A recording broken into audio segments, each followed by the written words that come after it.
All right, folks, this is Harris Sultan, and I've got a very special guest with me, Nuriyah Khan. You might have seen her popping up in some amazing podcasts these days. She's appeared twice on Andrew Gold's Heretics, and recently you probably saw her on Liam Tuff's podcast. She's a rising star, but I take a lot of pride in saying that she started her activism right here on my channel. Bing, bing.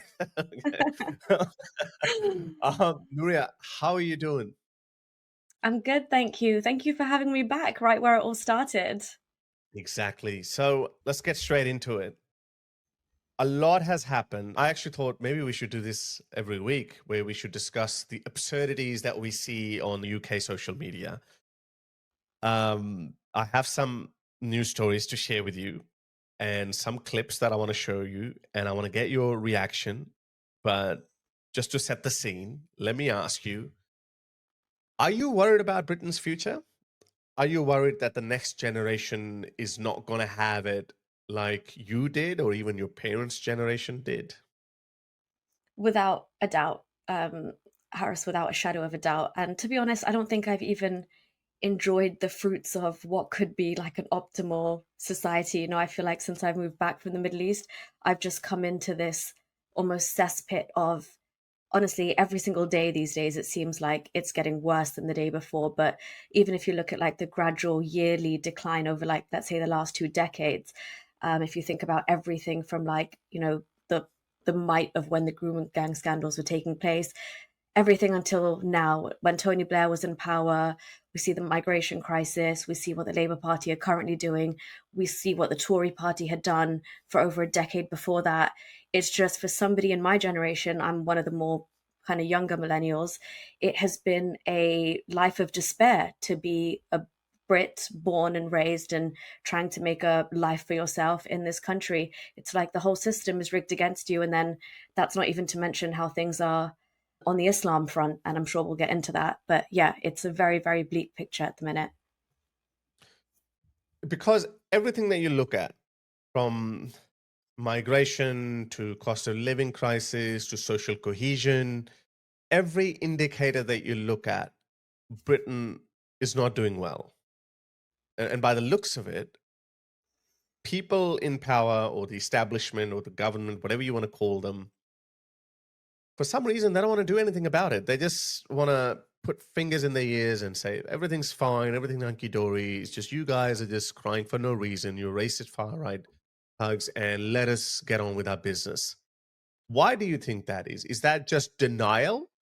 Or you think that they recognize that things are falling apart, but it's too difficult to do something about it? Because obviously that would require a lot of effort. It would require, first of all, I think you would require recognition, and then you would need a plan, and then you would need to act on that plan. All of these three things, especially the latter two, require a lot of effort, and that requires competency. When I look at the current Labour government, I don't think they have any of these things. Oh, far from it.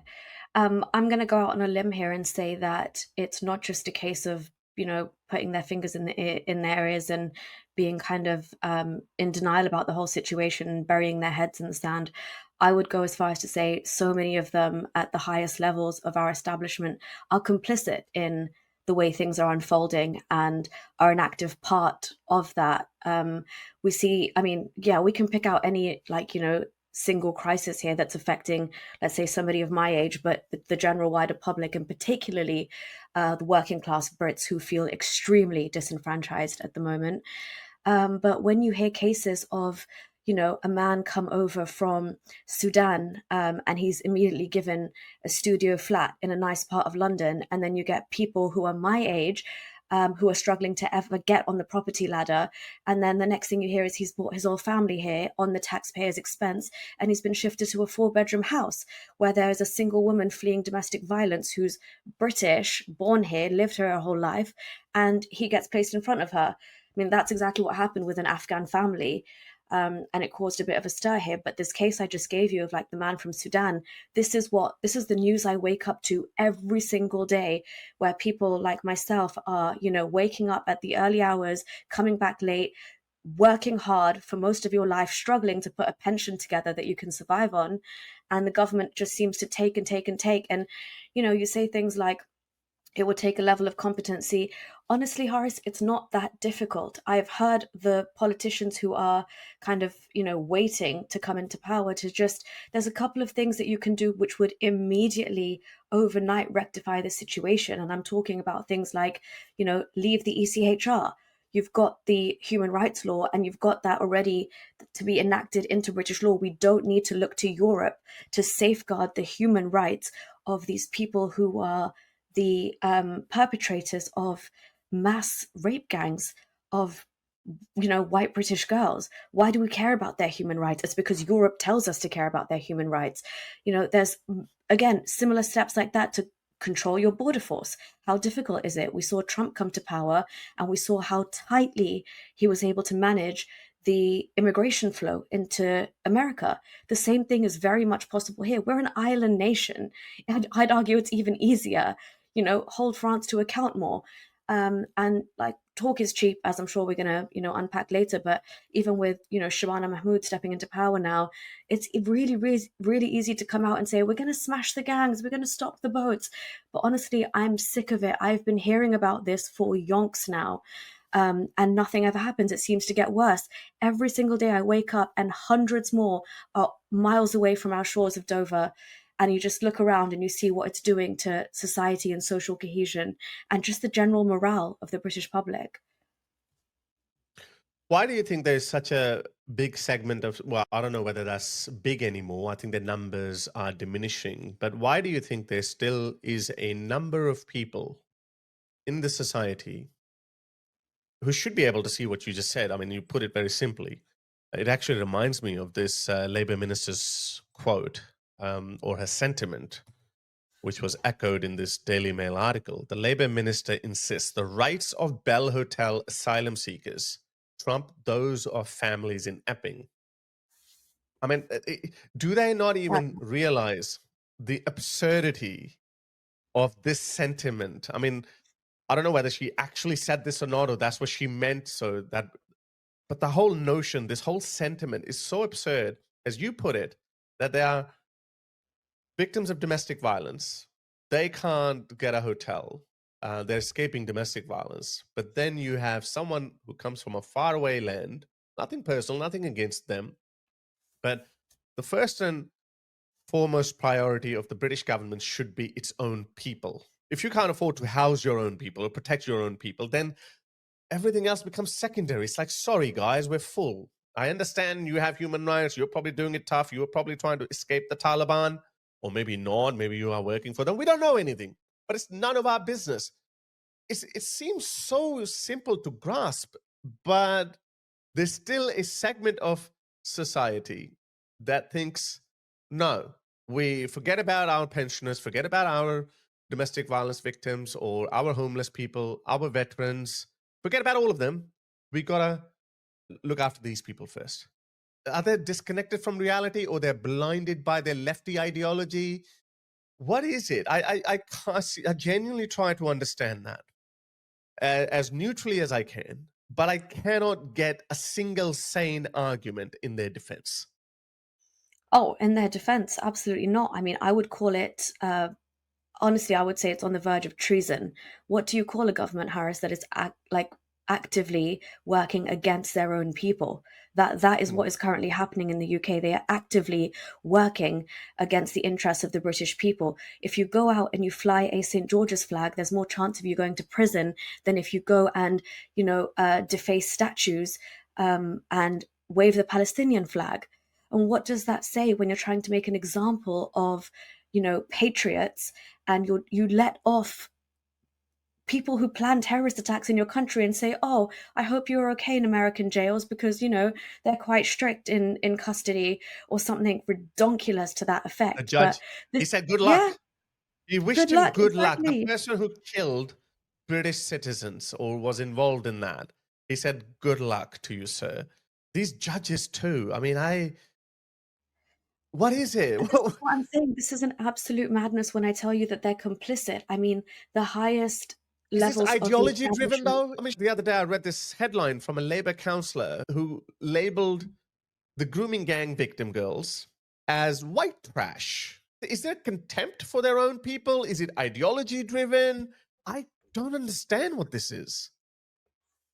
I think it's definitely entrenched in this extremely anti-Western kind of anti-capitalist, globalized mindset where they want to break down borders.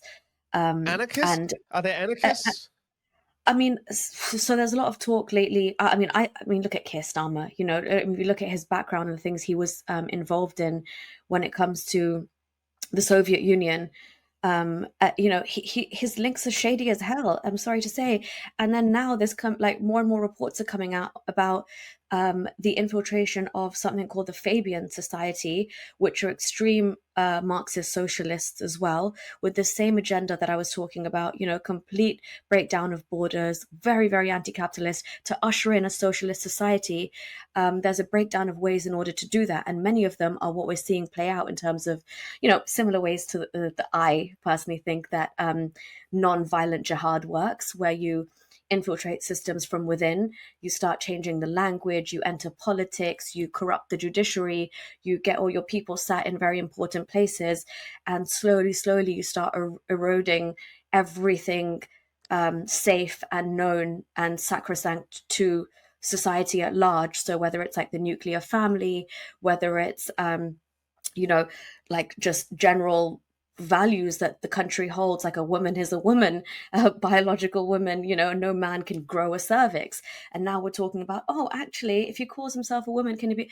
All of this is like, the slow degradation and infiltration of their worldview. But yeah, I would say that, there is a wider agenda at play, and it gets even more nefarious and sinister when you think that they are teaming up with Islamists, and then the Islamists are on their own, for lack of a better word, war path into one day they would like to see, a Muslim party of the UK emerge. And here you've got these extreme leftist ideologues who want the destruction of the West. And sorry, but the Labour Party has for many years seen to be taken on this extreme leftist approach, as well as London is pretty famous for historically the civil service, and many of these organizations are known to be very, very hard left-leaning organizations. And I think I mentioned this to you before as well, our top universities, whether it's Qatari money, whether it's the Billions poured infiltration. into it. Yeah, It's worse in the absolutely. US. It's worse Oh yeah, yeah, in yeah. Same. Harvard and The US has the exact rot. Yes, exactly. The Ivy Leagues and everything below. So yeah, they've infiltrated everywhere, and they've done a damn good job at it. But I'm sure we'll inject some positivity into this interview at some it's point as coming, well. But hopefully. yeah, because the lions are awakening, and as I'm sure you've seen all over social media, the sleeping lions are soon to be awakening. It's funny you mentioned this alliance between the Islamists and the lefties. I think I was one of the first few people to call it the Unholy Alliance, although I I wasn't the first remember. person to notice it. It's been noticed by people um, uh, way before than I came on the scene. I used to think that maybe this lefty politics is driven by compassion, that we have to look out for these people who are marginalized. They are a minority, so therefore we have to look out for them. Initially, you could forgive them for thinking that way, that there is a dominant culture, the white culture, and they want to establish their hegemony over the rest of the society. So we have to fight them. So these are progressive values we have to look out for. But it's been fairly long for these lefties to see what Islamists truly stand for. I was looking up at the core values of the Greens, which is pretty much the same everywhere. We have a Greens party here in Australia, and you have one in the UK. So I was looking Pretty at awful the stuff, isn't it? Pretty scary yeah, stuff.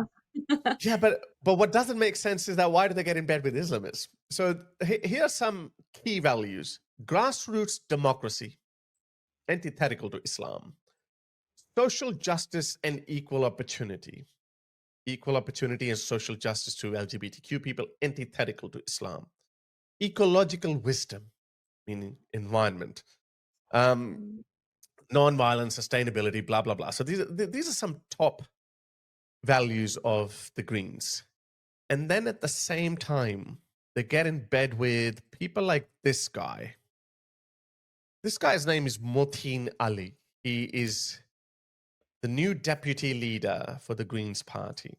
He's second in charge. Now, he's not a clean-shaven... Can't make this up. Yeah, you can't make this up. Could they not pause for a moment and ask him, what are your views towards the LGBTQ community? What do you think should happen? What are your views on women liberation? Are women equal to men? Or this simple, very basic, what do you think about Prophet Muhammad's marriage to Aisha at 9 years of age? Now, he could dodge those questions. He could lie. But I think they don't even need to lie because they're not even being scrutinized by these woke politicians.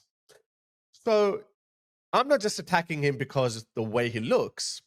I pulled out some of his past statements. Oh, by the way, before that, he won the local body election back in 2024 from the Leeds City Council or something like that. So this guy is the new deputy leader of the Greens party. Oh Lord!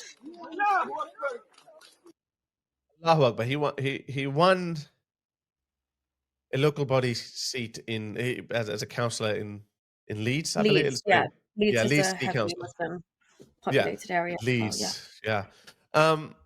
And his main motivation to go into politics was Gaza. It wasn't to fix the roads or improve the neighborhood. It wasn't that. It was Gaza. And ordinary Brits should take a pause and say, okay, you could have a humanitarian opinion on Gaza, but the UK has no influence on Israel. Yes, if only the US does, okay? Only the US could make Israel do whatever they want them to do, but even that to some extent. So if you're a UK British citizen or subject, then you should be concerned about what's happening in your immediate neighborhood, what's happening to your police, what's happening, usual stuff. But this guy's main motivation was to enter into politics so he could somehow do something for Gaza.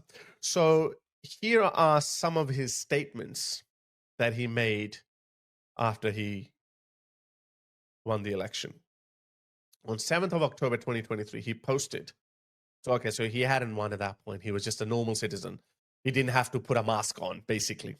He says, settler colonialism must end, and defended the right of indigenous people to fight back, meaning what Hamas is doing is okay, which the Jewish Chronicle flagged as effectively excusing Hamas's massacre. He later apologized for any upset. You see that? They know what to say, what not to say, and when to back off.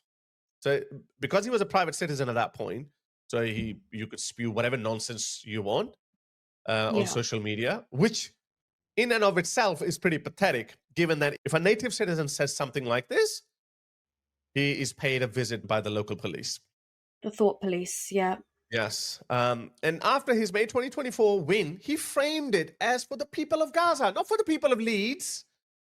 And he shouted Allahu Akbar, the video that I just played. In February 2024, he tore into a Jewish chaplain who returned to serve in the IDF, calling him absolutely disgusting and a lowlife, which drew accusations. Now, he may think he's righteous. And that's the point that we need to ponder on. That these people have different goals. They have different interests, and they do not align with British goals. I'm sure he's perfectly fine. If you asked him, he'd be like, yeah, what's wrong with helping the people of Gaza? Yeah, we get it. Because you have your own line of reasoning. Because you are a Muslim, you will always stand by Islam and Muslims. That is not in the interest of Britain. Britain is not a Muslim country. Britain does not want to see itself as a future, one vast majority of British public don't want to see that. Maybe the British establishment has probably already surrendered, but the British public does not want to see Britain become a Muslim country. So that's why your interests will never converge. They have diverged already. So you wonder why these incredibly woke, progressive, lefty politicians, they don't scrutinize these Islamist politicians in their midst, and they are showering them with high position. For example, this lady, Carla Dania, she's a Green MP for Bristol. In her bio says she, her. She's a bisexual woman, but she has a rainbow in her bio. And she's complaining about solidarity with our new deputy leader, Motin Ali, who has endured horrific racist abuse. He's absolutely right. The racist rhetoric from the likes of Reform have stirred up hate and made awful incidents like this more likely. Racism is wrong. Fair enough. Shouldn't happen. But do these people not understand the resentment that is growing in the masses, which is giving rise to racism? Again, not right. It shouldn't happen. But, the world isn't run by our lofty ideals and our wishes. These things, I'm predicting it, and I don't have to have a crystal ball to predict that these incidents are going to increase because people's interests are clashing with each other. British interests are different from this guy's interests or these anarchist lefty wokey his interests, and that's going to give rise to more social unrest. Do these people not see that? What do you have to say about this unholy alliance between the left and Well, I mean, I think it's genuinely, and I've said this before, like it's a ticking time bomb, if you will. It's a car crash waiting to happen, because they are in bed with each other, and obviously politics makes for strange bedfellows. But when it comes down to it, I'm sure if she was to have a frank conversation about whether Mohsin Ali, what his views are on bisexuality, even, she probably won't like his answer. And it's as simple as that. And we've seen the beginnings of this, and I why mean, don't they just ask this because question though? Why don't they ask this question though? Does she not? I mean, think they can't claim ignorance now. I mean, surely they have heard us. White person says something against Motin Ali, that's racist. But you and I are brown. We're telling them, look, they don't share your values. Why don't they ask them? I just, in my humble opinion, I think on some of the bigger, wider issues that a lot of these, I say even like the liberal white women who kind of really champion Islam, they really think that we are on the side of human rights, and we are on the side against the oppressors. So if we've chosen the side, it must be the right side. And so when they see people like Morsi and Ali and all these people, their wider objectives are the same, like uh the like a complete Overthrow the status apathy. quo? Overthrow the status Pardon? quo? So, yeah, Overthrow the status quo, and also not to be proud of any of your heritage and traditions, and just colonial constantly be past. yeah, absolutely, this post-colonial guilt they carry with them, and they think that um anybody who's working towards eroding that are on our side. And that's essentially what happens when you see them team The up. enemy But of like my I'm enemy is my saying, friend. yeah, absolutely. And I'm not even sure how much they know that they are their enemy. But I mean, you only have to look to history to see what's happened. People use Iran as a great case in point of what happened right after the revolution, when thousands of them were executed almost instantly. What happened before the revolution, though? Yeah, well, The they left. teamed up, didn't they? Exactly. The socialists of all the universities, the students just teamed up blindly, with thinking that the Islamists are going to help them galvanize and come into power. But history has Overthrow shown the in status many. quo. Absolutely, yeah. And I also, I mean, like I said, it's I'm already seeing the breakdown of this in the UK, where Jeremy Corbyn, sorry, his new party, Oh, um, your party. he's yeah, it's called Your Party. Oh my God. But anyway, I'm gonna go out on a limb here as well and say the extreme Islamic abiding members of that party, i.e., Islamists, if you want to call them that, they've suddenly, having a kind of civil war and infighting with the trans rights activists within that party, because lo and behold, they woke up and smelled the coffee that the two just don't merged together. And so trans right activists are having a pop. I think there was an MP, his name is Adnan something. Yes, I'm Um, not saying. they had a public kind of spat on X, And I just did a popcorn emoji because this is it. This is what is going to happen. This is exactly what I mean with the car crash waiting to happen. And I'm not going to lie, I enjoyed every moment of scrolling through that post. But yeah, I think it's extremely scary, Harris, because when we saw when I think I mentioned this on Andrew Gold's podcast, what really got to me was after October 7th, what happened and my own kind of wake up call and learnings on the back of that, and kind of checking my own, biases and affiliations. Seeing that a lot of the Muslim MPs of the Labour Party were breaking away as soon as they did not like the line that the Labour Party were towing when it came to Gaza. So if they were a little bit stum in a few moments when the Muslim MPs within the Labour Party wanted them to be like extremely vocal, boycott Israel, go out and do demonstrations, hold the British government to account for supplying weapons, all of this kind of stuff, calling it a genocide, terming it a genocide. When that wasn't happening, the breakaway was so swift for some of these Muslim MPs to turn independent. And like you gave the example of Leeds, but there were a number of other constituencies around the UK where the entire vote for that independent MP was given on the back of their Gaza uh, opinions and their Gaza viewpoint, as opposed to anything remotely to do with Britain, let alone their constituency. And that's when it becomes extremely maddening. Like, we are the United Kingdom. You're sitting here, you're standing as a member to be a potential member of parliament for the British Parliament, and yet we are bringing and importing Gazan politics or Middle Eastern politics into this country. And we've seen the same thing happen, by the way, when it comes to like basic squabbles, even between India and Pakistan about Kashmir or other In things. Leicester. You just see you start seeing the MPs kind of, veer off and champion those issues. Like even the whole building an airport in Mirpur issue, was so rampant in the British Parliament. And I'm just turning on the news thinking, am I listening to a Pakistani news channel, or is this like actually the United Kingdom that we're still in? Not to forget that Mirpur, so many of the perpetrators of the rape gangs were from there, and now we're trying to set up a direct link. And then the fact that you're having to negotiate with Pakistan International Airlines to send back perpetrators of the rape Yeah. gangs as well, like, to The try and strike Pakistani a deal like government that. blackmailed them. Yeah.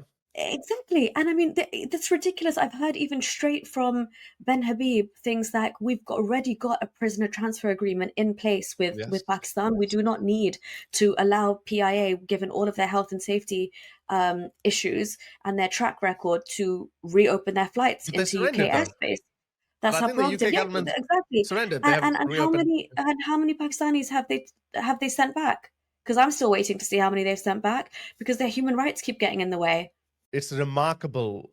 All these Muslims, Islamists, Muslim politicians, they have these troubling statements in public record, and yet they are not scrutinized. They are not asked what your views are.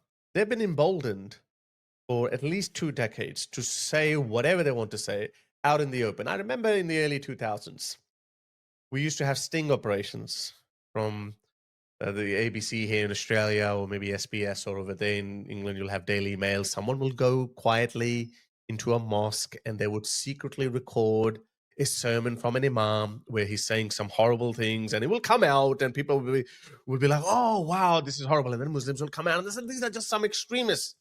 That used to be early 2000s. You might be a bit too young back then, Nuriyah. But I remember that, and I used to be like, oh, wow, that's horrible. This was the world immediately after 9/11. And then we saw second and third generation Muslims come of age.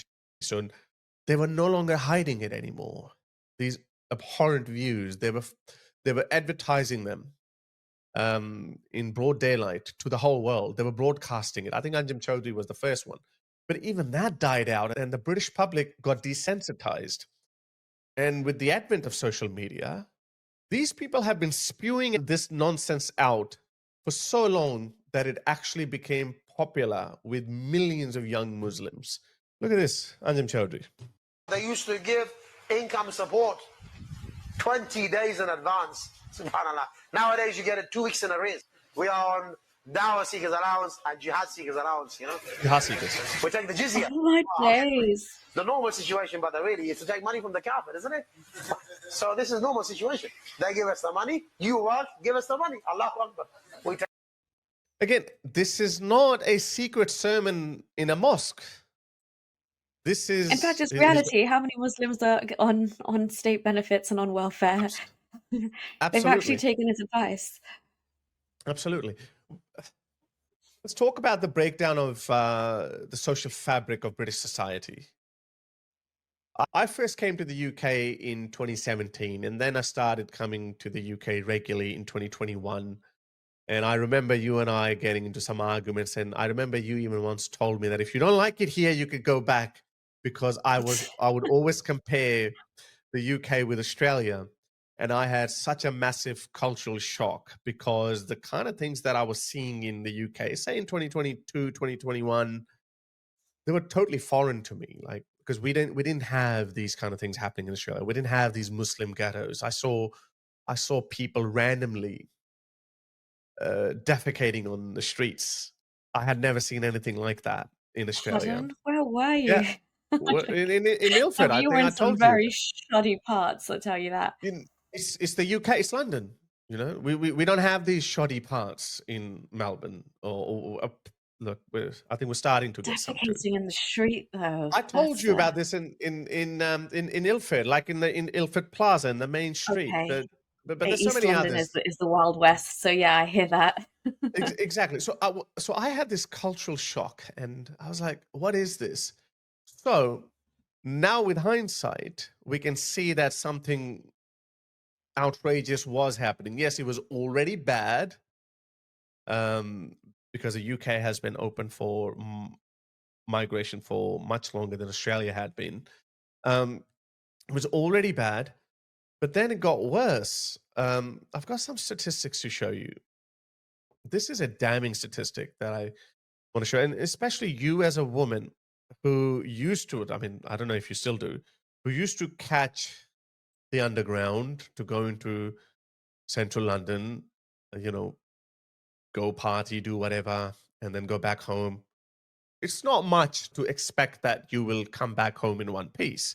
You will not be assaulted. You will not be murdered. You wouldn't be a victim of sexual assault or whatnot. But it seems like in London, it's actually a lot to ask for. Let me show you some statistics. So there's a direct correlation between the influx of migrants and the increase in sexual violence. This is a remarkable stat. So you can see then it starts from 1995, it starts going up. There's one major surge here around 2003, and then it stays steady for a while. But the major one that we have to look at is here. It's just around the pandemic time. So there was a dip because people were told to go back because of the pandemic. And then as soon as the country opened up in 2021, there's this massive spike. So all the people who had left the UK, they came back, and some more. Now have a look at this. In the year 2000, 7,801 rape offenses recorded in England and Wales. Every time you look at, there is a spike here as well. So in 2020, in 2015, we went from 34,000 rapes to 52, and then to 67. And a lot of these people are legal migrants, and a lot of them are illegal migrants. And Rupert Lowe's Restore Britain, he's published these statistics. And I think the source is Center for Migration Control, which is a think tank. And Rupert Lowe shared this probably 2 months ago. And if it was wrong, then I'm sure the thought police would have been onto him, but they're not. So look at this. Look at the country at the very top, Afghanistan. Out of 10,000 arrests, 74 of them are going to be Afghan men. Number 2 is 65. 65 out of 10,000 going to be from Eritrea. Algeria, Somalia, Sudan, Albania, Iraq, Iran, Egypt, Morocco. And Britain is all the way down at the bottom. 650, that's your national average. And by the way, this includes all those grooming gang people as well, because most of them are British citizens. Just some are not though, yeah, but Some are It's a not. mixture. Yeah, okay, fair enough. Some are not. Some are. Some are second, third generation Brits, but they are classified as Britain in these statistics. So I just don't understand. How can anyone look at all this and ignore, especially if you're a woman, especially if you are a lefty woke politician, because your entire movement was built on women's rights, yeah, feminism, LGBTQ rights, all of these things. But for some reason, they're okay to ignore that in the name of, what is it? Empathy for migrant men who don't even bring their women and children, by the way. Yeah, I mean, who flees war without their wives or their children? I mean, that's ridiculous. But I don't think Harris, like, I don't think there's the safeguarding ministers for, women, and I don't think these women who were in the top positions of, like, let's say even the Labour Party or the Tory Party at the time, I don't think they genuinely care for protecting women of this country. I mean, I think in my case as well, and like most people I talk to, I have taken my own protection into my own hands. We're not allowed to carry pepper spray here because it's illegal. You can kind of What? make your own concoction Are you going to put a at burqa home if on? you've got the right spices. Pardon? What do you mean you have taken matters of your security in I've your own hands? well, Are you putting a you burqa alluded on? to no. I would never go to that extreme to save me Sorry. because I've seen that that's not even protection in the But holiest cities of Islam. But true. um, yeah, you alluded to going before. I used to go out a lot in London without thinking about it. I used to jump on public transport, go into central London, loads of the nightclubs around Leicester Square, Piccadilly, like Mayfair, Soho. Now, even just walking through some of those areas, I went a couple of weeks ago with my siblings just for like a night out, and we were just bar hopping. And my younger sister, who's a lot more kind of attuned with what's going on, she goes out a lot more than me. She said we need to duck from this area like pretty soon, because after 12, it's just men with like balaclavas on. They're walking around, they're looking for trouble. And my brother was like, "Yeah, I'm not having you two here. Like, let's go." And by like when I'm out alone, I've actually got a little panic alarm that I carry on my set of keys with me. So if I feel uncomfortable, I pull that and it just sick like the whole neighborhood would wake up. But you've had to take these little precautions into your hands because, it's not even an exaggeration. I was sitting in my local pub the other day, and the general talk, you expect some nice banter, a little bit of chit chat. It's Sunday evening, people are winding down. And the talk in the pub was that at our local Sainsbury's, which is like 100, what's it in minutes, like about 2 minutes up the road, there were a bunch of young men at 9 p.m. with machetes. Mm. And like, I just turned around and I warned my mum, like, you are not to walk there after this time. And I mean, another guy was actually murdered and died in some of the pub own like staff's arms a couple of months ago. And like, my neighborhood was never ever like this. We used to walk around. My best friend used to come back from her shift at the hospital at like 3 a.m., 4 a.m. when she was working in the A&E department. And I would say to her then, because I used to come from the Middle East where Dubai was like a lot safer. And I would say to her, how do you do it? Like, she's like, oh, it's so safe. Like, meet me here one day at 3 o'clock and you'll see how calm it is. And now, like, I mean, it's not even a question.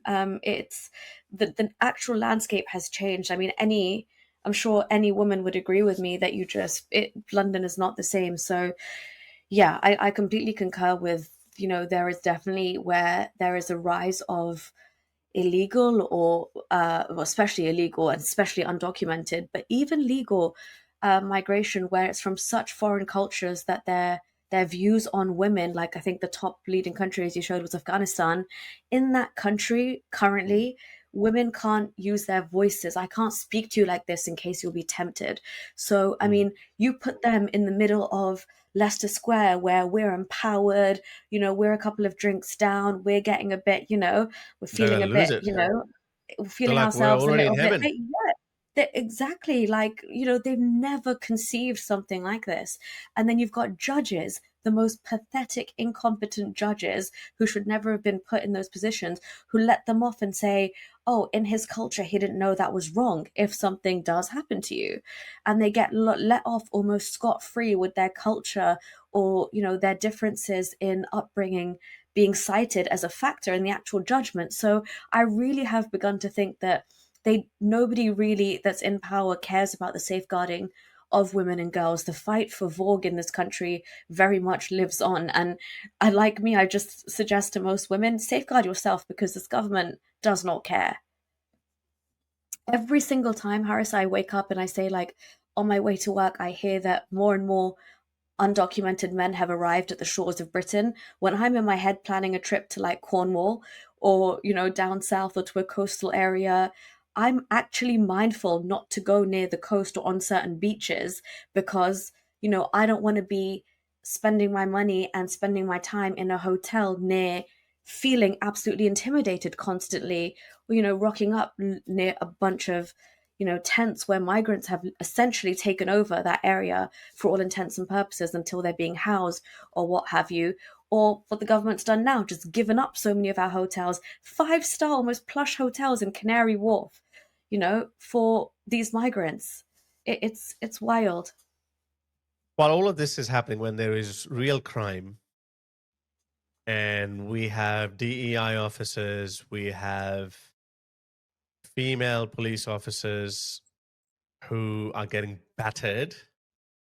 I'm not exaggerating it. Have a look at this. I mean, I feel sorry for these female officers. Look at this. Look at this female police officer. And one of my kids got there. I was saying, hurry up.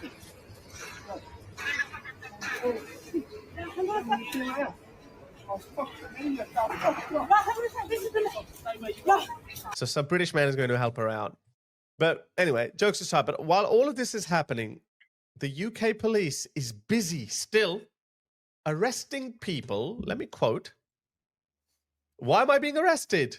Because you shared something on social media that caused someone anxiety. Nuriyah Khan, what you just said here, if that causes anxiety to someone in Britain, you could be arrested. It boggles my mind. I just can't wrap my head around it. Have a listen to this. Yeah. What did it need to come to? Tell us why you escalated it to this level, because I don't understand. I posted something that he posted. You come to arrest me, you don't arrest him. Why has it come to this? Why am I in cuffs? Because there's something he shared, then I shared. Because someone has been caused, obviously, anxiety based upon your social media page. That's not his. why you've been arrested. So this guy retweeted someone's tweet, and he says that it caused anxiety. Do you see how, like, the authority with which he stated that, as if it's like a real, major crime that he's about to kind of stop? Yeah, stop. Like, you tweeted something that caused someone anxiety. I mean, it could not have been more true what JD Vance said about, free speech basically not existing in the UK, and then Keir Starmer coming to his like little slimy retort that we've always had free speech in the UK. Well, how do you explain things like this? This is happening, Harris. Now, most people would probably know somebody if you are active in the social media space and, you're a person with bold opinions, or you just care about the state of the nation, or, Which is your birthright. Absolutely. That differentiates the free world from the authoritarian world. Absolutely. I thought this was all about free speech, free expression, individual liberties. Like, what happened to these things? These fundamental values have been eroded. And now we're having to get knocks on the doors, checking of your bookshelves, checking of your tweets. I mean, it's absolutely. I mean, they've considered people who are anybody to the right of who they don't like means that now you are a racist, and you're that lot, as they like to say, are far-right thugs. So by that definition, I'm a far-right thug. I don't know if I look like one or if I fit the mold of one, but apparently I am that. So yeah, come on, UK police. Which is a major flaw in their worldview, because I think I've said that to you before, that these woke, so they haven't come at us the way they go after the natives, for example, because maybe it doesn't fit their narrative that you're brown. How can you be racist towards brown people? Like, it doesn't make sense, because it would stick on Tommy Robinson that you're far right, white supremacist, racist thug. but it doesn't fit on them. So that's why they don't touch us. They're just like they keep ignoring us. Yet hundreds of thousands, if not millions of people have watched our videos and they're listening to us. And because their worldview is just collapsing, it's just falling apart. And the sooner they realize it, the better it will be. Because I am starting to see even some Muslims are starting to notice this shift in the public's mood. I think the public's mood is changing. People who used to look the other way, people who didn't pay much attention to whatever was happening around them, they're now starting to pay attention. Now we are starting to see more and more people come out in the streets. And this is But what we wanted. sorry, We always, can I just interject and say that I know they haven't come at us in the same way, like per se, but the way that we view, like let's say like white liberal women or extreme left, white liberals as useful idiots to the Islamist cause. oh, yeah. I think they see us as useful idiots to the far right cause. But only brown people. No, but So- only brown people say that. Only other Yeah, Muslims. yeah. They say, I'm talking about the whites. I'm talking about the white woke politicians or white wokes. They haven't come at us. Yeah, they steer clear. You're right, because we just crush the narrative. We Yeah. we ignite the cognitive dissonance in their mind. Yeah, they're like, well, hang on a Yeah. second. You should. We've seen Don't that. compute that. No, I think I've seen some videos of some white wokes in America who are talking to conservative black people who are against this woke ideology. They're like, no, you don't know this, but they are oppressing you, and we are on your side, so you should be on our side. Oh But my I think word. that, but maybe they think we're too smart, so they don't try to Yeah, engage us. the closest case in point I could have is like, so somebody sent my the Islamization of Slough, which was like a Great video, by blueprint the way. for many other. Thank you. It was like a blueprint for many other, UK towns, and I'm just like asking a question: has your town been Islamicized yet? Because so many have. And he sent it to his local councillor, and his councillor is a liberal Democrat. Councillor representative, obviously, and his remark was the same that you get, when you hear a real life experience from a woman who's lived this, was just to kind of put down my experience and say, I'm not saying she's dishonest, but she clearly hates the religion that she was born in. So it's almost like, I think their response to us would be just to like downplay our experience, belittle it, and say that we've got like some kind of vengeance for what we were born up as and born into, and therefore like we're on this kind of, I guess, this hate ship for wanting to spread division. So yeah, it's the same, just very manipulative kind of same, disregarding your experiences because it doesn't fit their narrative. It's like la la la la la, let me close my ears and just go with my oppressor. That suits me very nice. Yeah, just let me put her in that box. I have solved that mystery. Let's carry on. That's how they see it. They've Absolutely. oversimplified their worldview. By the way, guys, this is Nuriyah Khan's YouTube channel. She makes amazing videos. This is that video that she's talking about. Slough, Britain's quite surrendered to Islam. Awesome video. Do check that out. And this is the Labour councillor that Nuriyah is talking about. The young woman obviously has some serious grievances regarding the religion she was born into, just the same as some Catholics I know and some Jehovah Witnesses I have met. I am not saying she's being purposefully dishonest, but hate sells. So you're telling her she's a hate merchant, she's monetizing her hate. Is she doing it for money? Then you are saying that she's lying. She's making a living doing this the way hundreds of others from the left and right are, by playing on people's fears. I mean, this woman is a former Muslim. It's amazing how these people know about other people more than they know about themselves. He's never spoken to you. He probably doesn't know about your history. It's the Slough video is a very educational, academic video. I'll include the link in the description. Please do check it out. That's an amazing video. It's academic. There is no emotionality in that. It's a wonderful video. And then he looks at that and he said, it sells. She's making money on it. 50,000 people have watched this video. So that's it. I've solved that problem. Don't bother me with this. I'm going to carry on. I don't get it. I'm sorry. This is why I'm saying I don't get it. When I asked you at the start that I don't understand why these woke politicians, I don't know whether it's woke or not, but these lefty politicians, woke politicians, I just don't understand what's the incentive of ignoring the threat of Islam or Islamism. What's the incentive? And I think you said it. Maybe it's just, the enemy of my enemy is my friend. I don't. It's lazy too. Like, I mean, it's easier to just sit down and don't do anything and just ignore everything, go in the denial mode. That's easy because, as I said, to find a solution, you have to first recognize it, then you have to devise a plan, and then you have to implement it. All of these three things require courage and effort and competency too, which is hard to come by. But also in their mind, I think there's no greater threat than like the current way the world is set up and the superiority in their mind, and the advantages of being, let's say, a white person in these situations. So, I mean, if his own like resident from his area sent him my video saying, I'm concerned that this is happening in our constituency because, excuse me, there were protests out there. If you watch the video, like about Salman Rushdie, that turned extremely intimidating to the point where I make a case for the fact that Islamic, de facto blasphemy law won in the case of Slough because they managed to shut down a woman who even offered refuge and respite to the Batley grammar school teacher. But in general, Salman Rushdie's books were not even allowed to be sold in a British shop, W.H. Smith, and they were demanding that it not be, sold or published anywhere there. And they, instead of addressing any of these concerns that are fundamentally anti-British, Harris, as you mentioned, you pulled up the Green Party's couple of their points from their manifesto earlier. What do they stand for? They said a liberal democracy, right?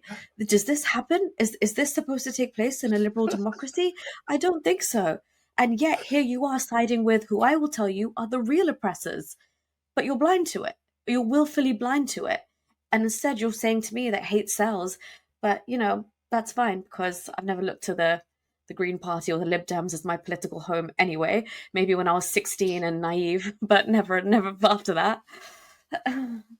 Yeah, it's so fascinating. Like, I mean, we all started our activism from a very neutral position, and some of our ex-Muslim colleagues are still stuck in that world where they still say that no, Muslims, like we have to ignore this, they will improve, and blah blah blah. They're still in that zone.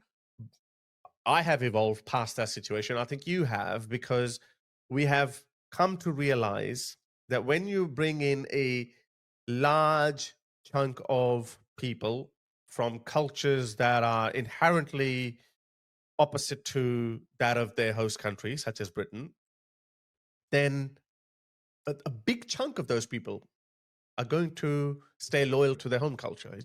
That's just a bare-faced reality. We can wish that they can evolve, they can integrate, but cultures that have been fighting with each other for centuries,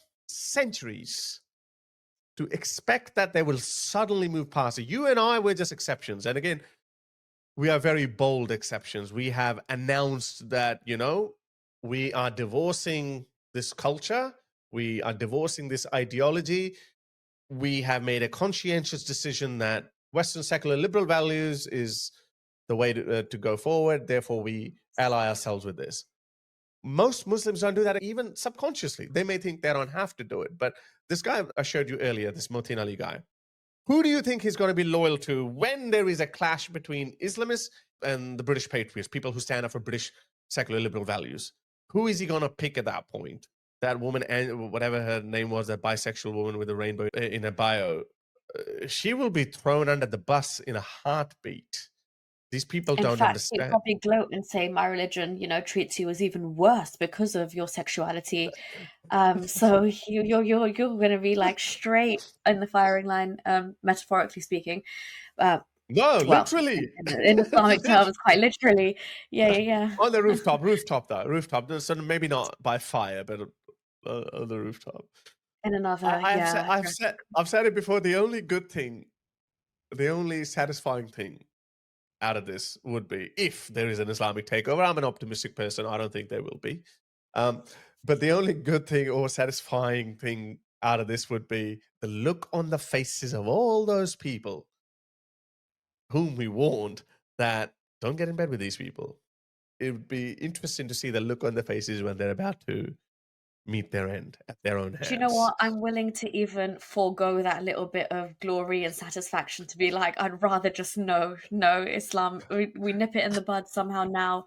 The lions awaken, we tighten our borders, Yes. we start getting rigorous, we start vetting mosques. Hell, we start closing down many mosques. We don't let, this outward like infiltration of Islam penetrate society in the way it's done. We get very serious. I'm talking like, drastic measures as if this is a subversive threat and force within the United Kingdom that has permeated through so many levels of our establishment that we need to do a deep clean. I'm talking of like the Home Office, the entire civil service, the judiciary. I could go on, but I mean, like, we need to spring clean our home like there is no tomorrow. Hundreds, if not millions, of people need to be deported back. And a lot of people will look at me and be like, oh, that's rich or that's funny coming from you as an immigrant. But again, it's baseline. Of course, there's a mini far right out there somewhere, which, some people like to chuck that That will get argument bigger. as that what used to them. If we But I ignore will the say, legitimate grievances, very important to point this out, that if we ignore the yeah. legitimate grievances, that mini far right is going to get big far right. True. Yeah, exactly. And we see this wave growing across Europe, but also I very much am secure in the fact that I was born in this country. I consider myself British. My family's been here for 3 generations. But if I was working actively against this state, I would be ready to be deported back to a country that fitted more in line with my values, i.e. Pakistan, where I hail from, ethnically speaking. Otherwise, the fact that I'm born and, Britain is the only home I know in that sense. The fact that my values align with everything British, and we're sounding the alarm bells coming from the culture and the religion that we've come from. I think we are more than well placed to say that this isn't just like fear mongering, and we're not just coming out here and talking in complete extremes, because we say these things based on our understanding of Islam. But then when just before I came on the stream with you as well, I was looking at UK YouTube channels, and Harris, before it was 1 or 2, now every other podcast that I'm listening to in my spare time is actually theorizing what a civil war would look like if it was to happen. I've been saying it. And we're edging closer and closer, and obviously, like, nobody wants that. Look, there are so many well-meaning, decent Muslims, like our own families. There's so many well-meaning immigrants who have come here and assimilated, but there's one particular group in particular. And the reason, honestly, I'm taking my YouTube channel in this direction, I'm not sure if you've noticed, but I'm focusing a lot more on how sneakily they've infiltrated, whether it's our school system, whether it's, taking over towns over years. I go back like 20 years of somebody who emigrated from Pakistan, back in the 60s. Like just probably around the same time that my grandparents came, but he took a different, complete leaning into his assimilation here, i.e. he didn't at all. And the erosion of society we see around us, like I'm sure when you were in the UK, Harris, I jokingly said to you, like, there are certain places that I will never tell you to step foot in, which are very much because those are de facto. Mohammed Hijab would say that's our gangster area. We got it covered. Bruv. There's no need to worry about that area. These are stark realities in the UK now. So, yeah, I just think it's very serious, the situation here. But let's end this on a positive note. As you just pointed out, things are looking good, though. People are waking up, and that's the first step. The public has to rise up. They have to recognize politicians are not going to do anything on their own. The public, the masses have to rise up. They have to say that the system is terribly broken. We need to fix it, and we would not have any more of this nonsense. And I think that's starting to happen. I can only hope so, because and we're all looking, I think, all eyes on September 13th, next Saturday. Are you going there? I'm planning to. So yeah, hopefully nothing happens from here to now to Saturday. I will be there, but there will be probably 1 million plus people there. So, Yeah. you know, it's going to be a bit of a mad one. But what the bigger picture is that this is indicative of this change. Like when I've been banging on today about the establishment and the judiciary and institutions that have been hijacked, this is people saying we are awake to this and we actually are demanding change because we're not going to take this lying down. You've given us the same kind of talking points time and time again. I've been waking up listening to smash the gang, stop the boats, smash the gang, stop the boats for yonks. Now people are like, enough is enough. We demand change, and if we don't get it, we are going to usher in a revolution on our own kind of, you know, volition. Because you don't just stand by, Harris, and let perpetrators of some of the most horrific crimes of the last few decades just walk freely and judges kind of pat them on the back as they leave court. Like, this stuff has to end, and it's got to end. I think the only way it will end is when people show a unified front, and I think that's what we're aiming for now. Enough people are fed up. So yeah, there is a positive note that from globally, it looks all doom and gloom for the UK, especially when you scroll on social media. It really looks like a bad situation. America's looking on, Australia, I'm sure, is looking on as well. But trust me when I say, like, people on the ground here, we are ready to metaphorically fight back. All right, people, you heard that from Nuriyah Khan. That's her YouTube channel. Do subscribe it. Check out her videos. She makes awesome content and she's a patriot. All right, until next time. Ta. Bye-bye.